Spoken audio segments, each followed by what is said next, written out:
The art of letting go.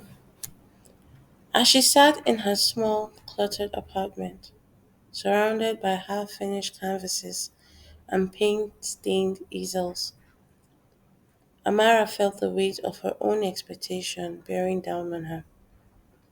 She had always dreamed of becoming a renowned artist, but after years of struggling to make ends meet, she beginning to lose hope. One day, while out on a walk, Amara stumbled upon a small, quirky art studio tucked away in a quiet alley.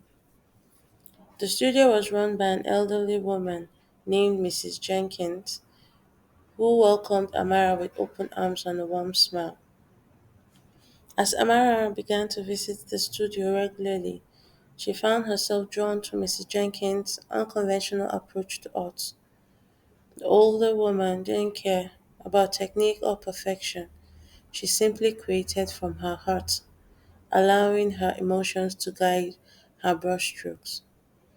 Inspired by Mrs. Jenkins' fearless approach, Amara began to experiment with her own art, letting go of her need for control and perfection. She started creating pieces that were raw, emotional, and honest, and to her surprise, people began to take notice.